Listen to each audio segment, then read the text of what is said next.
નમસ્કાર, star India TV ન્યૂઝમાં આપનું હાર્દિક સ્વાગત છે। આપ જોઈ રહ્યા છો સ્ટાર ઇન્ડિયા ટીવી ન્યૂઝ, સત્યની વાતે સત્યની સાથે।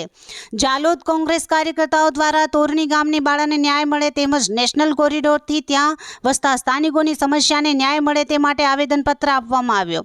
આજ રોજ કોરિડોર હાઈવેના અસરગ્રસ્ત ખેડૂતો અને જાલોદ કોંગ્રેસ કાર્યકર્તાઓ દ્વારા તારીખ 3/10/2024 ગુરુવારના રોજ સવારે 12 કલાકે ખેડૂત આગેવાન અને જાલોદ તાલુકા કોંગ્રેસ પ્રમુખ મુકેશભાઈ ડાંગીની અધ્યક્ષતામાં જાલોદ મામલતદાર કચેરી બાજુ જતા પહેલા મારુતિ અને મહિન્દ્રા શોરૂમની બાજુમાં આવેલ હાઈવે પાસે એકઠા થઈને તોરણી શાળાના આચાર્ય ગોવિંદ નઠ દ્વારા 6 વર્ષની માસૂમ બાળકી સાથે દુષ્કર્મની કોશિશ કરી હત્યા કરી દેવામાં આવતા તે બાળકીને ન્યાય મળે તે માટે હત્યારાને જાહેરમાં ફાંસી આપવામાં આવે તે બાબતે મામલતદાર જાલોદને તેમજ દિલ્હી મુંબઈ કોરિડોર હાઈવેના જાલોદ તાલુકાના 14 ગામોના ગરીબ આદિવાસી ખેડૂતોની મૂળભૂત સુવિધાઓ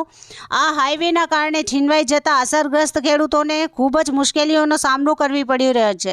તે અસરગ્રસ્ત ખેડૂતોને ન્યાય મળે તે માટે પ્રાંત અધિકારી જાલોદને મોટી સંખ્યામાં રેલી સાથે આવેદનપત્ર આપવામાં આવ્યો હતો,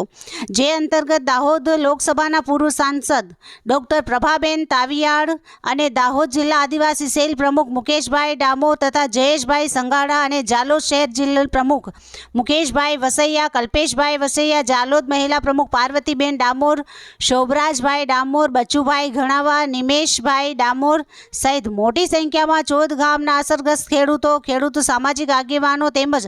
જાહેર જનતા અને જાલોદ શહેર અને જાલોદ તાલુકા કોંગ્રેસ સમિતિના તમામ આગેવાનો અને કાર્યકર્તાઓ ઉપસ્થિત રહ્યા હતા।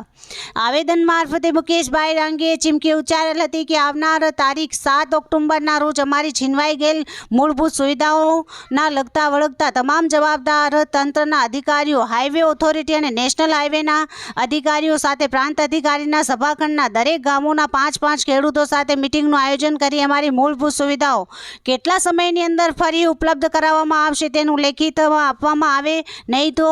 તારીખ 14 ઓક્ટોબરના રોજથી જ્યાં સુધી તમામ સુવિધાઓ ઉપલબ્ધ ન થાય ત્યાં સુધી આ હાઈવેનું કામ 14 ગામોમાં બંધ કરી દેવામાં આવશે તેવી ચીમકી સાથે આવેદનપત્ર આપવામાં આવ્યું હતું। Star India TV news Jhalod, reporter Pankajbhai Pandit, જિલ્લા દાહોદ।